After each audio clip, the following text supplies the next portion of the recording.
Welcome to the Lock Shop with Nielsen and Hustler.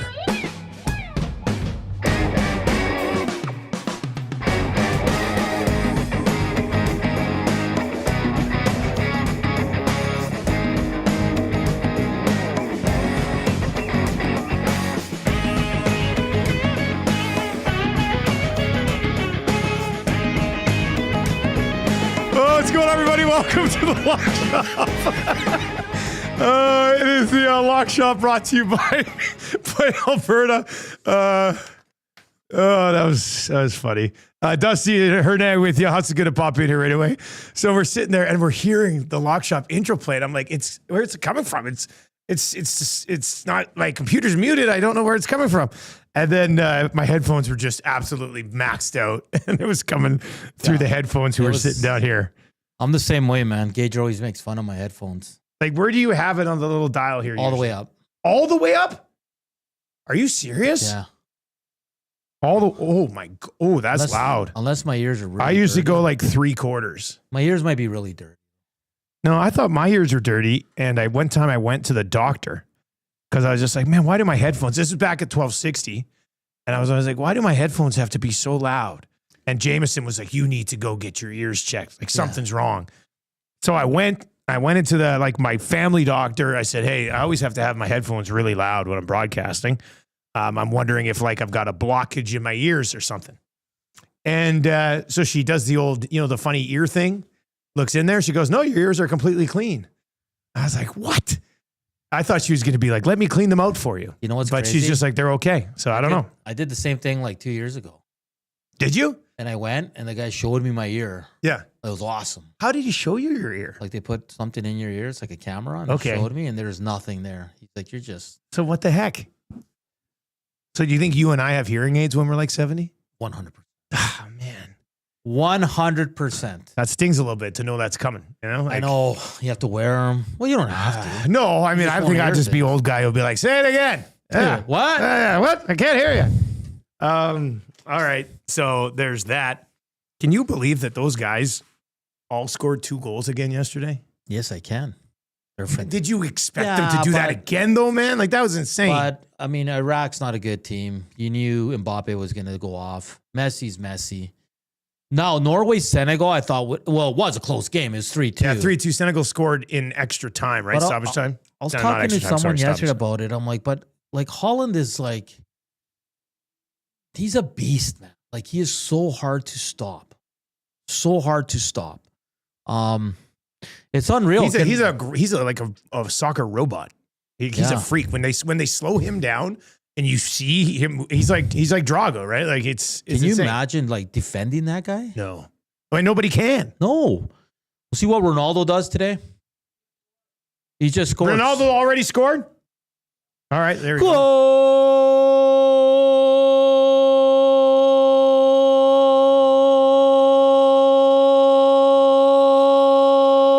Ronaldo. Oh, man. I love the way you said Ronaldo. I bet he's on already him too. scored. Did you? Yeah. There you go. Did I? I did. Was that the Screwless Dude yesterday, or you just No. bet it on this on your own? Okay. We lost the Screwless Dude already. Yeah, because Gager picked the game today. He picked Portugal, but we had Algeria. How'd you say it? Portugal. Portugal. Ronaldo. Portugal. That was quick. What was that, like 7 minutes in? That must have been very early. Very early into this. That's Saw yesterday, somebody did the math on it. If you bet on Haaland, Mbappe, and Messi to score, did you see this? No. To score twice each of them in the first day, and then just let that ride. Whatever you won there, let it ride. For them to do it again yesterday, you would have won $1 million. Wow. $1 million. The Neff had a Mbappe hat trick. It was 700 to 1. It was 7-1. No. He missed it by 1. Oh, did he have some good looks at it? Yeah. Mbappe's going to break Messi's record too. For all-time goals in the World Cup. Because he's still got like 3 more World Cups. He's like 2 goals behind him. Just think about it though. Like if Messi doesn't miss that, he has back-to-back hat tricks in the World Cup. That has never been done. Ever. Like that is just, and it was a horrible PK. I couldn't believe what I was watching. How bad did he miss? I was at BP's. I just heard that he missed. I didn't even see the miss. It was bad. He missed the net, man. How does he miss there's the a net? difference if the goalie saves it, but when you miss the net, I don't know. That's a tough look. I don't know, Dustin. That's a tough look, man. What are you expecting from Babcock today, buddy? A lot of fluff from these clowns. Well, what else do you expect? Oh, we did our due diligence. He's a changed man. I've learned from my mistakes and blah, blah, blah. I'm more intrigued on the fire questions from our media today. Yeah, I mean, I feel like those boys who are down there all the time have been training for this day their entire life. Yeah, but Stan Bowman's not the smartest. He's like, they're gonna fudge this up somehow. But what? Hey, it's the worst kept secret. We all knew this was coming. Now he's the guy. I'll save my takes for EST afternoons because I got some solid ones. I know you do. Yeah. Yeah. It's for me, it's a sad day in Edmonton.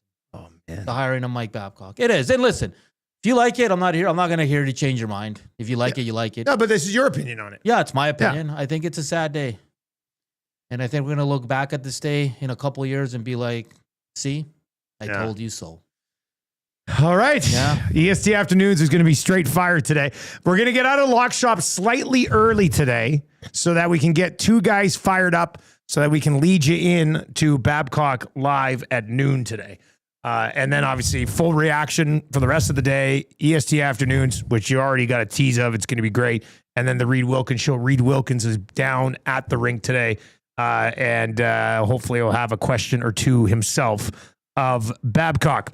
The Lock Shop is brought to you by Play Alberta. When you bet with Play Alberta, you give back to Alberta.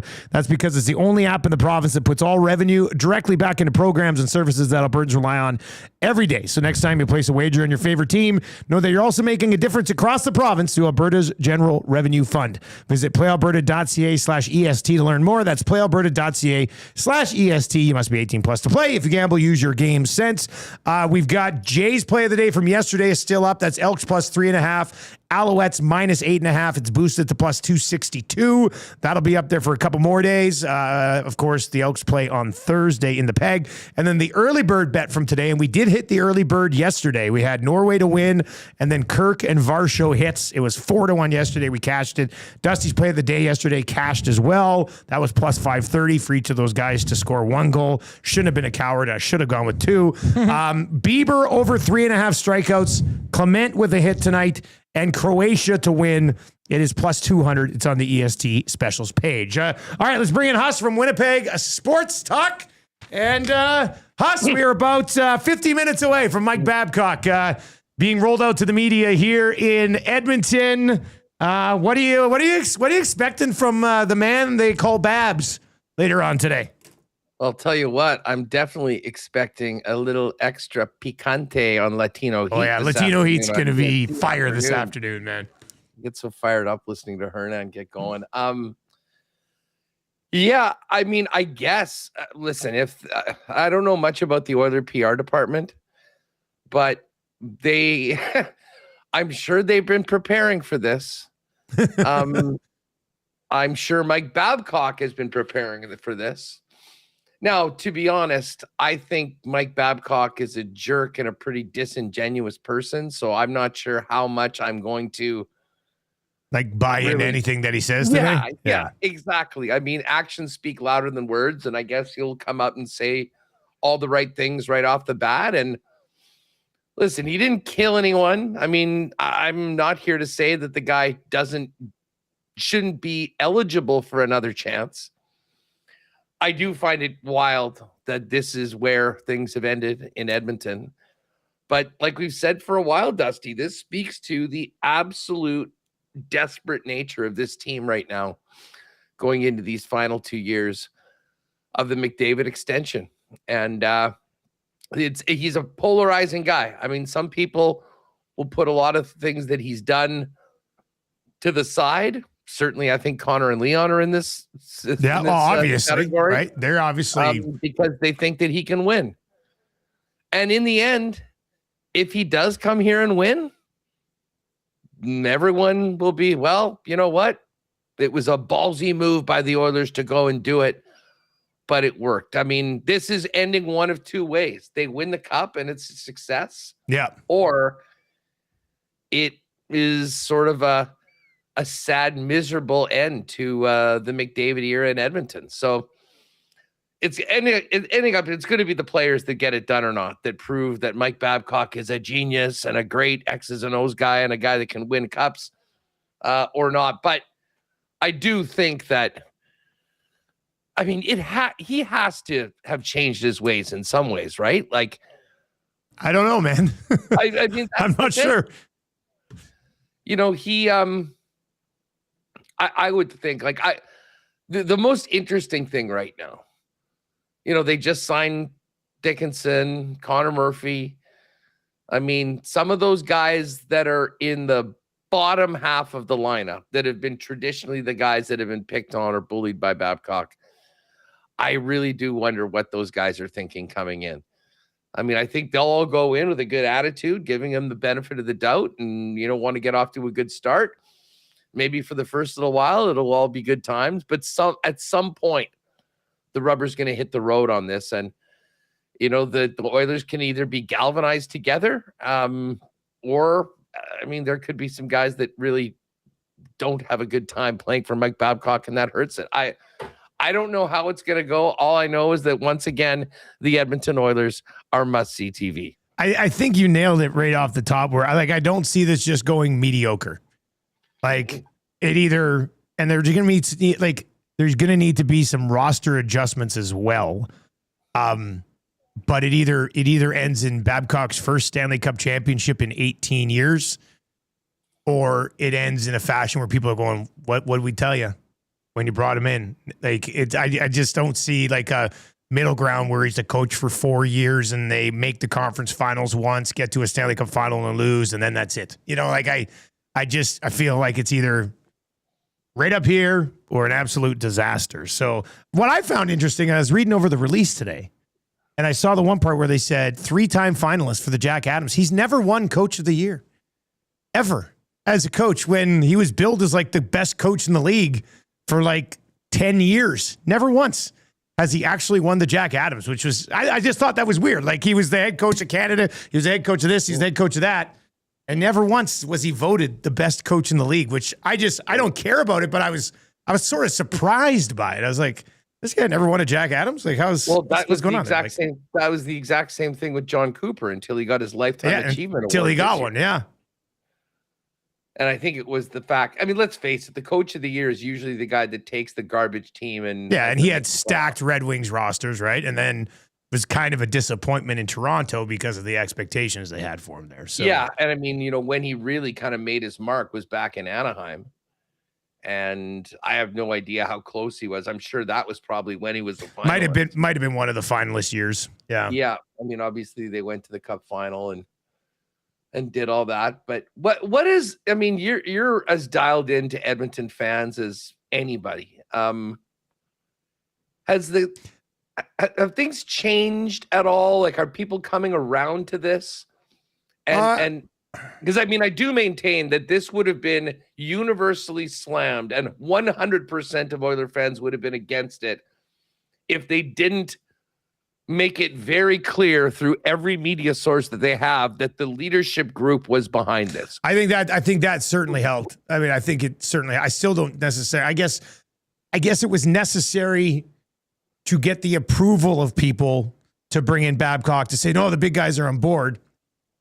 But I also think it was a horrible idea if it doesn't work, because then the players take, like Connor and Leon are going to take some bullets if the Babcock thing backfires. Oh, right? Yeah. Which I don't think is necessary. Like, players shouldn't be put into those positions, but they have been here because, as you described it, to me, the Oilers, this comes from two of the D words. We've mentioned it multiple times. They're dysfunctional, which has led to desperation. And that's why, for a guy who's widely renowned as a brilliant X's and O's guy, that's why nobody's touched him for the last 3 years, right? Because nobody was as desperate as the Edmonton Oilers are, and they've only become that desperate because since Jeff Jackson took over, they've been a dysfunctional organization. So they're the ones that decided to take this bullet, go down this path. He has not been a runner-up for another job in the last 3 years. He's texting Dreger going, no, I'm retired, man. Like, I'm loving life. But the only thing that happened was the Edmonton Oilers owner is so desperate and dysfunctional that they're the ones who had to go down this path. So I would say when it was basically propagandaed out by the voice of the Oilers that the players basically met with him and approved of him. I do think it started to sway some of the fan base. But in the end, I mean, some of the fans are going to love it. Some of the fans are going to hate it. And that's why we do sports talk, right? I'm not going to sit here and tell you your opinion's wrong. I'm going to sit here and tell you I don't agree with your opinion, but you can make your case, right? So I would say, like, I will tell you right that there's not an overwhelming support for it. And I would say it's probably like, I wouldn't go as far as saying there's not an overwhelming support against it either. You know what I mean? Like, and that's all because of the players. I mean, that's all because of the players. Like you're right. If it had come out and said Bowman and Jackson met with Babcock and he's the guy, the players weren't consulted on this, there would be an outcry in the city. It would be outrage. Yeah. Yeah, you mentioned the D words. I've got a couple more for you when it comes to Mike Babcock. Mike Babcock, obviously he is a disciplinarian. Yep. And it feels like that's what they need. Unfortunately, he's also disgraced as a head coach with, some of the things that have happened in the past. And you hope you're getting a winner, but you might just be getting a dickhead. And that, along with the list of deeds, the other thing that will be really fascinating to me, and I mean, like the Edmonton, we've talked about this before on and off the air. The Edmonton media is a very interesting little ecosystem. And it's a great way to describe it, actually, the ecosystem. Like it really is. It's unique. Yeah. I mean, you've got a lot of long-standing guys that are sort of old school. You've got, obviously guys that are working for the main partners, people that are very close ties to the teams. What I'm most interested in is it like, for instance, this press conference today, do you think it's going to be sort of pretty much, hey, welcome, clean slate starting, or are there going to be guys coming right out today looking for a little bit of mea culpa to at least get that out? And then how is the relationship as this season goes on?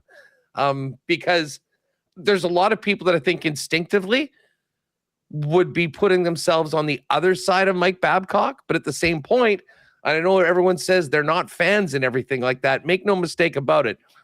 What's good for the Edmonton Oilers is good for the media in Edmonton. Although, as we've said before, the crazier things get, it certainly is good for business too. Yeah. What's wrong with the Edmonton Oilers is also good for us here in Edmonton too. That's what we've realized over the last couple of months. Like the press conference will go, I mean, I would assume as planned. Stoff will get the first question. It'll be a softball that Babcock knows is coming, but it'll be kind of worded like it's like harsh, but it's not harsh. And then it'll probably go to Rashog or Speck.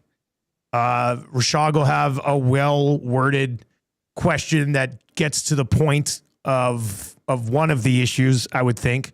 Speck will come in with a little bit of a harder worded question trying to get to the point. And then kind of trickle down from there. I know I want our guy Reed's like, I hope I get to ask questions early. He goes, because I got some good ones and I don't want them to get taken away. So Reed usually asks. Reed is such an approachable guy that Reed can ask like a really hard question without coming across as a dick. Yeah. Which I think is to me that's a very unique talent. When you're sitting there in a media press conference, right? Like you can ask a hard question and then you'll be like, oh, that's a fair question. Reed's a really nice guy. I totally get where it's coming from. So then there's some guys on the other side that just because of their reputation or personality, they ask something that is actually meant to almost be a softie, like opening it up. But because of the way it comes across, you're like, you get confrontational right away. Yeah. Yeah, I don't know. We're going to have it live. We'll carry it live on Two Guys and a Goalie. Then myself and Gager will be locked in, ready to roll with all of the post-conference reaction immediately following, and that'll lead into EST Afternoons and the Reed Wilkins Show as well. So that'll be, it's going to be very, very interesting. And I am very much wondering if Babcock is like remorseful of the way it went in Columbus. And I mean, I'm not going to believe it. It's one of those things that you got to prove with actions that you've changed as opposed to just words when your words have kind of not rung true in the past. But it's going to be a very interesting, I would assume 30 to 40 minutes. So we very much look forward to that today here on Edmonton Sports Talk. I can't wait till at the beginning of the press conference to say, in addition to hiring Mike, they also like to announce the new Oilers charity, the Mike Babcock Anti-Bullying Foundation. Get him up in the community. Work with the God. All right, so that's the latest on Babcock. We got that coming up in about 35 minutes here today. There's lots of other stuff to get to. NBA draft is tonight. World Cup, obviously, we're going to get into that. We'll get into that. Giannis got traded. We'll get into that. But let's go to the World Cup, Huss, because we still put some stuff together for today. So did you see those guys all get 2 goals again? Are you kidding me? Like if I saw it last night, you might have saw it as well online. It was, if you bet $100 on them all to score 2 goals in the first day, and then let your winnings ride on yesterday, you would have won $1 million over just those 2 stretches. Like, that's how insane it was that they would do it again.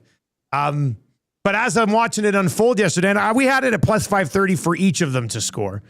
And I knew that Messi had scored 2, and then I was doing some stuff, and I saw Mbappe had scored, but then I didn't know they had scored earlier. And then I looked it up. I was like, oh crap, Mbappe got 2 as well. And then, watching the Norway match, because we had something on that, Haaland scores twice. I was like, this is insane. Like, Messi was a missed kick away from having back-to-back hat tricks at the bloody World Cup, man. Like, these 3 guys are ridiculous.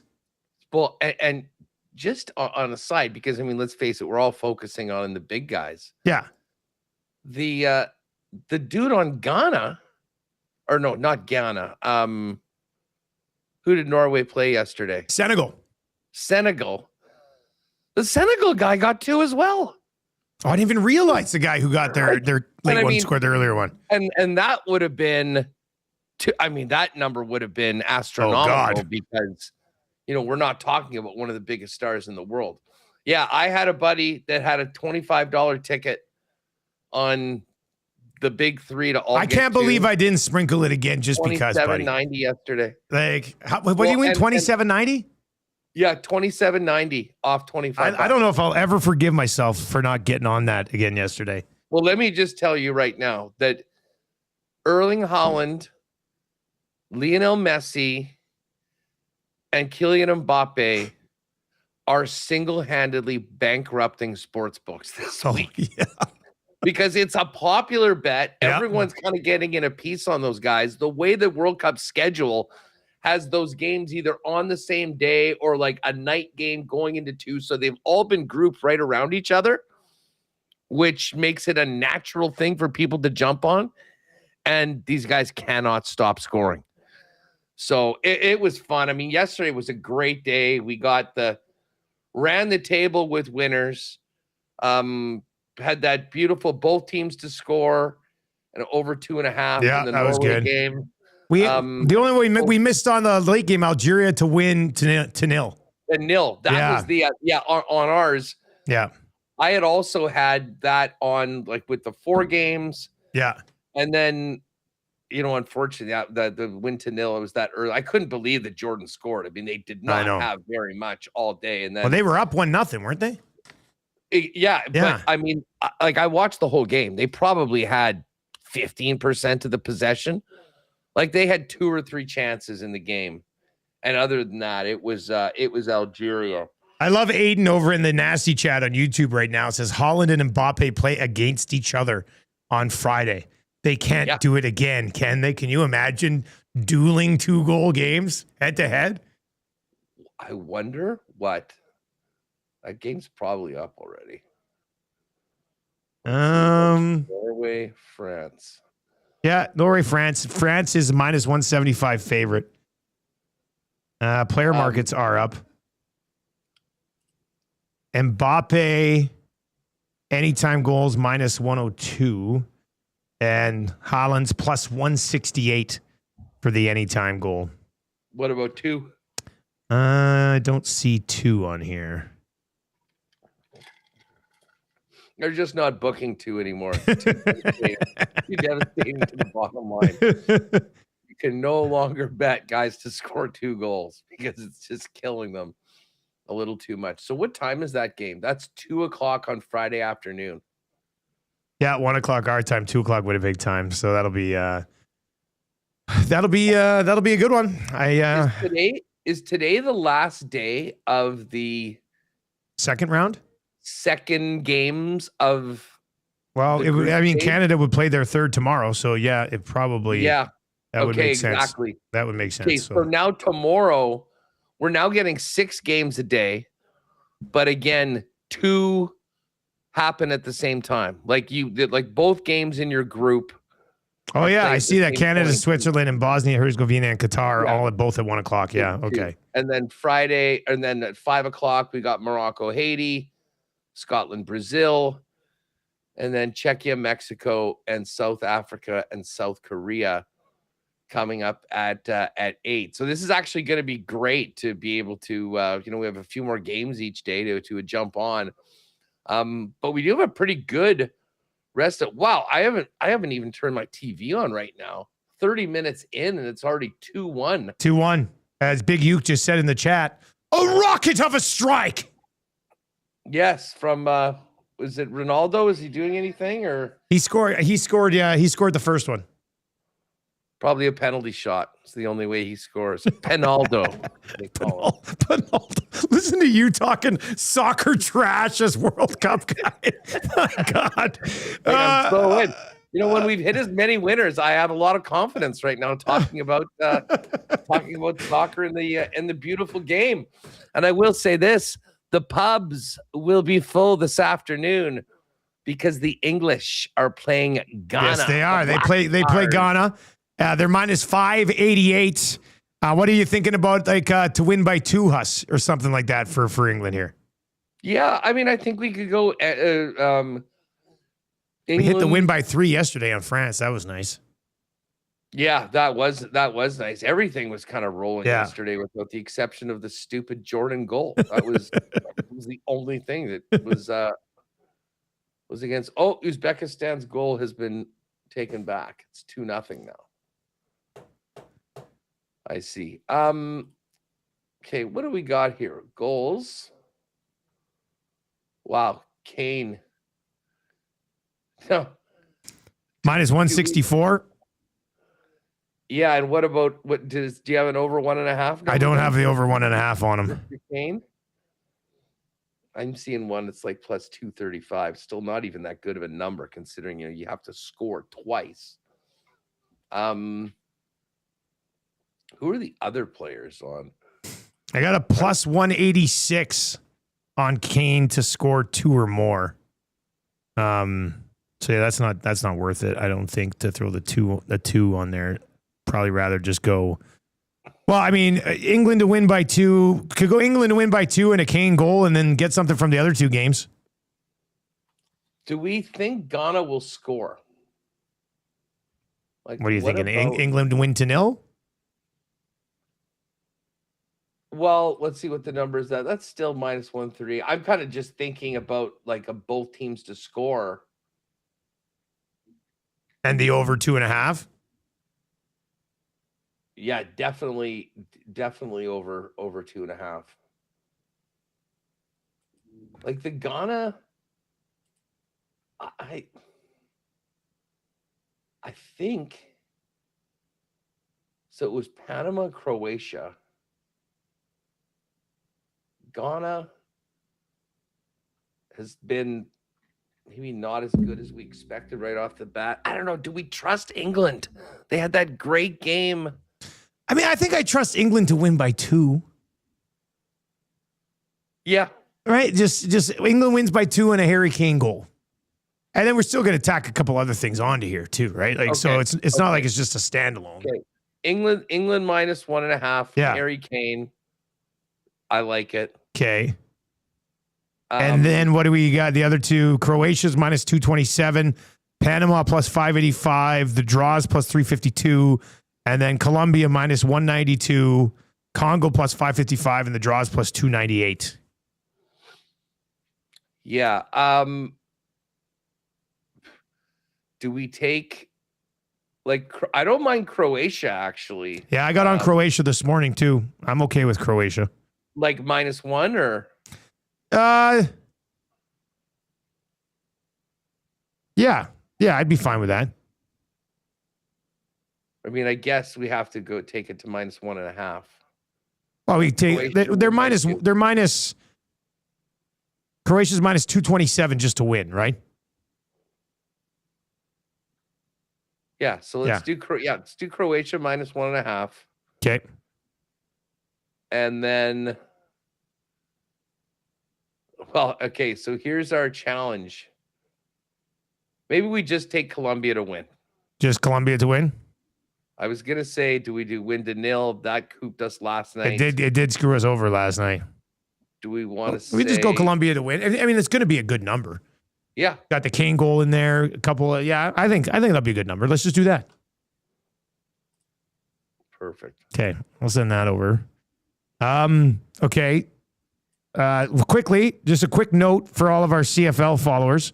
The lines have moved on the two games that we were kind of like, The Elks are now 3-point dogs. That's got to 3, which is what you were thinking it would be yesterday. I bet it 2.5 earlier today. You got the Bombers at 2.5?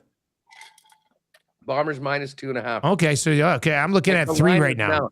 And didn't you say it opened at 5.5? It opened at 5.5, and it's sitting at 3 right now. Yeah, so it's moved 2.5. Now, I basically said, I was talking about this with Hammer today on CFL 110, that, like, I'm envisioning a very tight game and, putting my Bomber hat on, a 3-point win. Anything above 3, I will take Edmonton. Yeah. I will take Edmonton in this game. I think it's going to be tight. And I wouldn't bet Winnipeg on anything above 2.5, but that sort of is the sweet spot.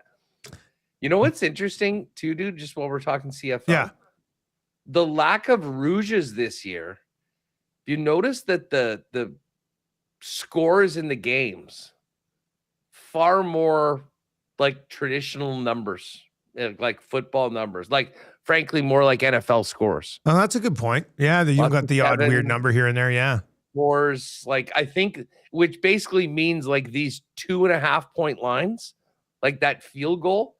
I think moving off of 3 this year is even more impactful than it has been in the past, because you don't have very many rouges or singles that are sort of getting them off the numbers. I mean, it's field goals and it's touchdowns that have been scored so far this year. The Argos line was 6 yesterday too. It's now 4.5. So that one's coming down to where we thought it should be as well. Toronto's at 4.5-point dogs going into Regina. So, and the total in that game's 56. The total in the Calgary BC game's 50. All 4 games this week are 55 or more. 55, 56, 57, 56. And the Alouettes game has actually moved back down to 8.5. So if you like the Owls, we were talking double digits on Montreal. It's back down to 9. So, or it's at 8.5. So you can, by the way, what do you have? Because we were talking BC Calgary. Yeah. And as we were talking about it, I saw the line go from 2.5 to 1.5. What are you seeing for that game? I'm seeing Calgary +2 right now. +2. Okay. Yeah, right there in the +2. middle. Yeah. Anyway, they're expecting a ton of high scoring games again this week, which should be a lot of fun. I could see both Harris and Kelly throwing for 400 yards in that Riders Argos game. At this point, it's more likely that CFL quarterbacks throw for 400 than not. Yeah. I mean, look at the performances so far this year, and I'll tell you what. Here's this number. This is from our old buddy Bobano. Where is this number here?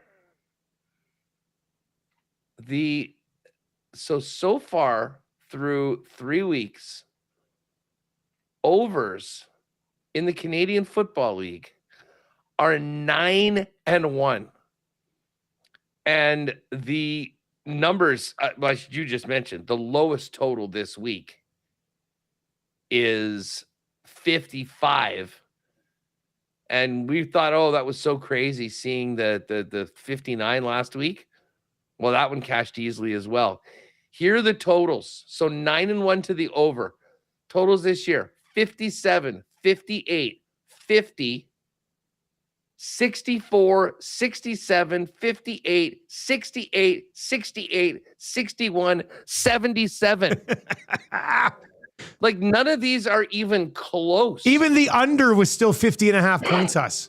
50. Yeah. It missed by half point. Yeah. Like it's insane. I see those of you who are asking for the both teams to score 20 boosted parlay. I have sent a request over. So it would be Elks, Bombers, both teams to score 20. Lions, Stamps, both teams to score 20. Argos, Riders, both teams to score 20. So I'm going to see if we can get a number and get that thrown up as well. Might as well ride with all these teams to score 20. I like that. Yeah. No, I think that's good. Oh, Ronaldo scored. So that's his second. Does Ronaldo have 2 now in this game? My goodness. That's crazy. Yeah. You think he's not gonna catch Messi though, man? Yeah. No. Yeah, he's 3 behind him. Like for the event is what you're talking about? Yeah. Okay. Yeah. He's doing he got to do his move, the turnaround, the jumping. I'll say this. I've always been more of a pro Messi guy, but I do think that's a pretty elite celly. I do like that. I think it's pretty sharp. Okay, Huss, what'd you think of the Giannis trade? I had been sleeping on NBA stuff, to be honest. I was totally caught off guard. Now, I mean, they got the 3 first-round picks. They get a pick swap, and yeah, they got here's the full deal for anybody who's like not aware of it. It's Giannis and Bobby Portis to the Heat. Celtics were pushing hard for him, but he goes to the Heat for Tyler Hero, Kel'el Ware, Jaime Jaquez, Kasparis, Yakuncionis, 3 first-round picks, including the 13th tonight, a pick swap, and a second rounder. So, like, I looked at it as in, hey, I think Milwaukee did pretty good in the return, and I understand why Miami got Giannis, but I also don't know. Like, I would have thought if you got Giannis, you all of a sudden become the favorite in the East, and they gave up pretty much all their depth. So I don't know, what my expectations would be for the Heat moving forward now. Like, they've got Giannis and Bam, who are 2 great bigs, but their guard play is a little bit bleak right now. So I'm sure they try to address it in free agency, but I don't know. It kind of just seemed like a strange trade to me. Yeah, it sounded like the Celtics were in and then they were out. The Celtics were in, but they were offering Jaylen Brown and apparently 2 firsts. And I mean, I would rather have Jaylen Brown than Tyler Hero. But I know there were reports that Boston didn't want to move off of, I can't remember his name. He was a rookie this past year. And the equivalent of him was this Yakushionis guy in Miami, and Miami ended up throwing him in. So we'll see how it plays out. I'm not sure how much better the Heat are after the deal. And that's no slight against Giannis. I mean, the dude's a freak. Literally, that's his nickname. But I don't know. It's just it doesn't feel like a home run to me, considering they had to give up some of the young depth guys that you would like to have around Giannis. So we'll see. Isn't it cool to see a league where, you can actually make cool trades? Yeah, can you imagine if this deal wasn't allowed because Tyler Hero had a no movement clause and was like, I'm not leaving Miami? Never mind Tyler Hero, like Gajunas or whatever. Yeah, like one of those other guys. You don't even know who they are. In the NHL, they'd have no moves. Yeah. On some teams, they would. So NBA draft is tonight. There's one interesting. I was looking at, you see a bunch of mock drafts and you can go, I think they've got like 4 or 5, who's going to go first, who's going to go second, third, fourth, fifth at Play Alberta. The one interesting one, and this is one that he's going third in a lot of mocks, but it's the Boozer kid out of Duke. And he's plus 290 to go second. And the Jazz are drafting second. And his father played for 5 years at Utah and is currently in the front office for the Jazz. And I mean, I don't want to sit here and go, oh, he's a Nepo baby and they're going to draft his son at second overall. But at plus 290, he's an incredible big. They've got a couple of guards already that they can build around. I think at plus 290, there's a little bit of, it's worth a sprinkle on Boozer to be drafted by his dad's team at second overall when he can very well be justified as a second overall talent. So I did put a little sprinkle on Boozer at plus 290 to go second. I don't think he falls below 3 anyway, but the family ties, I think, make it somewhat interesting. Yeah, I mean, like just following the odds, AJ DeBanza favorite. Yeah, he's expected to go first. Yeah, got the first pick. Wizards. Yes, the Wizards have the first pick. And then Darren Paterson is the favorite for the second overall pick. Boozer is next. Boozer is the favorite to be the third overall pick in the draft. I will also say this because I do see Project Dumplings over on the Nazi chat says, why do I feel Cam Boozer is going to be a bust? And I being a Duke fan and watching him at Duke over the last year, I can see why you're asking that, because I also think that like Boozer might be a bit of a tweener, like big enough to bully college ball, but not big enough to bully NBA players, and doesn't necessarily have the outside game to, change his game that he had in college. So I understand where you're coming from. Like, I wouldn't be surprised if Boozer just ends up being a tweener and a rotation and a low end starter. But I understand where you're coming from, because watching Duke this year, it was like the fan in me who was getting pissed off at him sometimes. But watching him play, I was like, man, I just don't know if this guy's going to be able to play the way he does in the NBA like he did in college. So I see where you're coming from. I think it's fair. Yeah, I'm probably not going to be dipping my toes much into these NBA draft markets because I paid no attention to college football outside of about half an hour of the tournament. And obviously, when you got numbers the way they are right now, I mean, the only place there really is to make money is to go against the big expected. And I mean, those are sort of more prayer. I did want to hit on this because I know I didn't get to it this morning. Darren Paterson, who is projected by many to go in that second spot, he was asked for his 3 favorite movies of all time in one of his availabilities here prior to the draft. Thought it was an interesting list. The Fugitive with Harrison Ford. I mean, I think that's pretty strong. Fugitive's great. Interstellar. You're not a big movie buff, Huss, but I mean, I like watching a lot of movies. Interstellar's an awesome movie. And then he had The Negotiator on there with Samuel L. Jackson, which I've watched a number of times as well. I really like his top 3 movies. I got some time for Darren Peterson's movie choices. I think it's pretty good. Hey, quickly, Hockey Hall of Fame yesterday. I talked this morning how I feel like I don't really care about it much anymore. Like, I don't even get fired up over. I saw a lot of people being mad because Kachuk got in and all this stuff, and Cujo's not in yet, and Pecorini's getting in. But I don't know. I've kind of lost my fire for being a guy who really gets mad about Hall of Fame announcements now, Huss. You still got some of that fire, or are you done with it too? Yeah, I don't get too worked up about it. I mean, if you've got your own player, a guy from your team or one of your favorites that you think is being overlooked, that'll generate some takes. I was a little surprised Pecorini got in so quickly.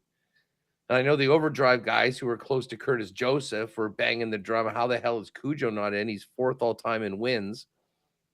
Didn't do much in the playoffs, but and never won a Vezina. Like, Cujo played in an era of, like, he was a really, really good goalie. Played in an era with like some all-time great goalies, which kind of hurts a little bit, right? You don't get the Vezinas to pile up, and you don't get the cups and that type of thing. So, I mean, I don't know, man. There's a bunch of ways to go at it. I just saw, by the way, Rod Z likes the Bombers here. Michael O'Shea in home games on the money line after giving 7.6 or more yards per play in their previous game. 16-3. Also really good out of the bye. I was going to say, the only thing I need to know about the Bombers Unleashed, the money line this week, is Osh off of a bye. Like, it's the Elks have been rolling, and I think, if it's, the Bombers aren't coming off a bye, and I think there's a really strong case to be made. But Winnipeg off a bye at home it's good. That's a tough task for anybody. Like outside of the Elks, even like that's a tough task for Montreal going in there in that spot. Like, hey, I know you got to run a little early. Yeah. Do you got any NHL draft props there? Just to I was looking at a few of those last night actually. Let me see here. 2nd overall, 5th overall, 6th overall. A lot of player positions, Finnish players to be drafted, Swedish players to be drafted, some head-to-heads, total defensemen to be drafted in the first round. I mean, there's a few there. What about the number 2 pick? I mean, that's what I'm interested in because I think that San Jose, like usually at that point, we're looking at guys that are like minus 500. Yeah, it's pretty close right now. Stenberg right now at PA at least is listed at minus 156. Chase Reed's plus 120. That's pretty much exactly what I'm seeing. Yeah. And then Carson Carroll's 50-1 is interesting. I have seen a number of people that have Carroll's right up there. We had a guy, hockeyprospect.com, that came on the show yesterday or at the end of last week. Yeah. Vigo Bjork is their number 1 player. Yeah, like I used to dabble in, like I used to be pretty heavily involved in the hockey prospect world back in the day. Yeah. There's usually one of those independent scouting services that does something like that to get people talking about him. Mission accomplished. Vigo Bjork, I think if anybody's gonna be like he's not even a surprise top 6 pick. I don't see him going. I don't think he goes top 3. I think there's an outside chance maybe he would go like 5th or something, but I think he's a 6-7 guy. But I do miss those days. How about 8? I would say I don't think he's there at 8, but if he is there at 8, I think he'd be a very good pick for a team that's been looking for a second line center for a long time. Well, I mean, that's that whole conversation. I mean, if you have a top 10 pick this year, you're getting a really good player, but it's very, very heavy on the blue line. Although long-term blue chip defensemen probably even more valuable than forwards. What's coming up in WST, buddy? Well, we'll probably talk about your team for a while. Yeah, probably. The announcement of Mike Babcock. We will spend a little bit of time on that. We're also going to be getting the latest from around the media tours of all the insiders with the latest on what people are saying about Hellebuck and dive into some other possible trade targets. If it's not Florida, spent so much time talking about, Lundell, is he available? He's the guy that could maybe get Hellebuck out of here. Not so much if he's off the board, it's other teams. So who could it be? That's all coming up today. By the way, ESTers, we're doing WST poker tonight. You're all invited if you want to fire it up. 7:00 your time. Good luck, buddy. Look after that bounty, my man.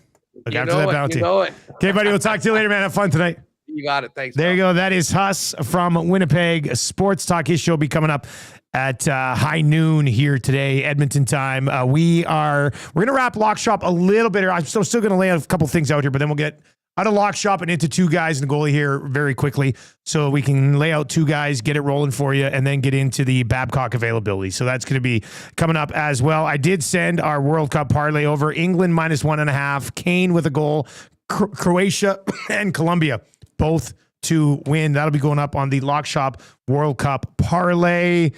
I've asked about that, both teams to score 20, and said they couldn't get it at this moment, but I'm going to keep pestering them because I want that number myself. If we can get it up to around plus 500, I think that's pretty good suggestion. Stupider Trent texting us says, Dusty, what's the over under on how many times Mike Babcock says Mike Babcock at today's presser?